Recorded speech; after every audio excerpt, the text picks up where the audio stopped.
விவசாயிகளை இது நம்ம தோட்டம் பார்த்திங்கன்னா ஒரு முறை தான் வண்டை விதை வாங்கி போட்டேன். 2வது ஆடி மாதம் இதை திருப்பி அப்படியே ஓட்டி விட்டுட்டேன். இதை பார்த்திங்கன்னா அதுலேருந்து கொட்டி முளைஞ்ச வண்டை செடி இது. நம்ம கடையில் வாங்கின விதையை விட இது நல்லா தான் இருந்தது காய். இதோட காய் பார்த்திங்கன்னா எல்லா வெண்டைக்காவும் கொஞ்சம் முத்தின ஸ்டேஜுக்கு வர சொல்ல கொஞ்சம் குண்டாகிடும். இந்த இடம் வந்து குண்டாகிடும். காய் கொஞ்சம் மெலிசாக இருக்கும். ஒரு பக்கத்தில் நல்லா இருக்காது வாங்கிறது. ஆனால் இதை பார்த்திங்கன்னா அடுத்த தை மாதம் பட்டத்துக்காக விதை விட்டு வச்சுருந்தேன். இன்றைக்கி அதை எடுக்க ஆரம்பிச்சுக்கிறோம். காயோட சைஸு பார்த்திங்கன்னா இது போல் வரக்கூடாது. வெண்டைக்காய் இது போல் வரக்கூடாது. பார்த்திங்கன்னா கொஞ்சம் கனமாக இருக்குதுங்களா, இது போல் இருக்கக்கூடாது. நம்ம காயை எடுத்தோம்னா பார்க்கறதுக்கு இப்படி இருக்கணும். இது நம்ம பிஞ்சாக ஓடிச்சாலும் நல்லா தான் இருக்கும். ஆனால் இப்போ வர ஒரு 4-5 கம்பெனியோட விதை பார்த்திங்கன்னா காய் முடிகிற ஸ்டேஜில் நல்லா இல்லை. இது முடிகிற ஸ்டேஜ். இந்த காயை அறுக்கிறோம் பாருங்கள் எப்படி இதுன்னு. நல்லா இருக்குது. உடைக்கிறதுக்கும் இது பரவாயில்ல. இந்த ரகம் நான் போட சொல்ல வந்து பார்த்திங்கன்னா அம்பிகா. இது 3வது வாட்டி இந்த விதையை எடுத்து நானே ரெடி பண்ணி வர பட்டத்துக்கு விதை சேகரிக்கிறோம். இப்போ பார்த்திங்கன்னா அங்கே ஒரு காய் முத்தி போய்க்குது, அங்கே ஒரு காய் முத்தி போய்க்குது. அது எல்லாமே விதை வச்சுருக்கு. உங்களுக்கு காமிக்கிறேன் பாருங்கள்.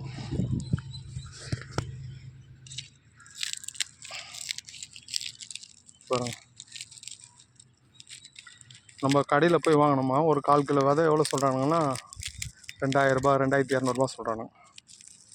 இது நம்ம வீட்டு தோட்டத்திலே விட்டு நோய் இல்லாத செடியாக பார்த்து விதையை தேர்ந்தெடுத்துட்டோம்னா எந்த கம்பெனிக்காரனாலே போய் வாங்க தேவையில்ல. இந்த விதை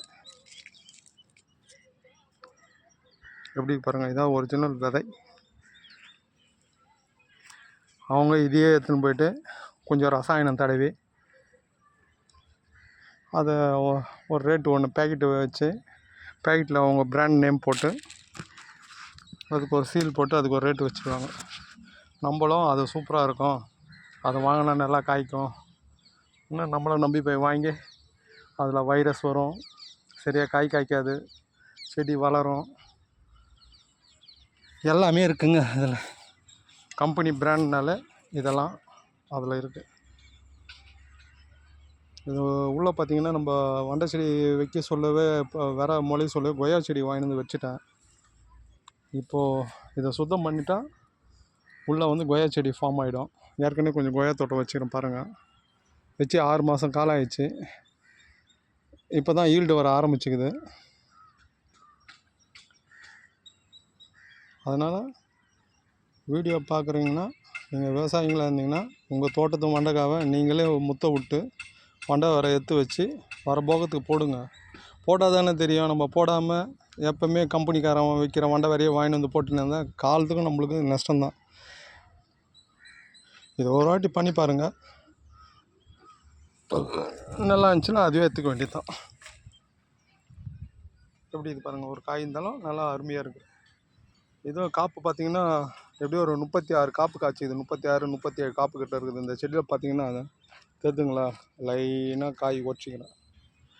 ஒரு கணுவுக்கு ஒன்றுனா இன்னொரு கணுக்கு ஒன்று அது சைட்லேயும் வந்துக்குது.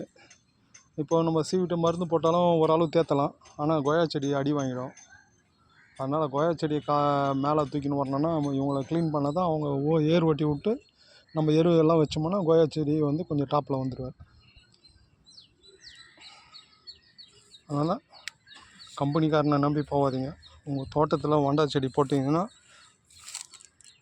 ஒரு கை விதையை எடுத்து விட்டு பாருங்கள்.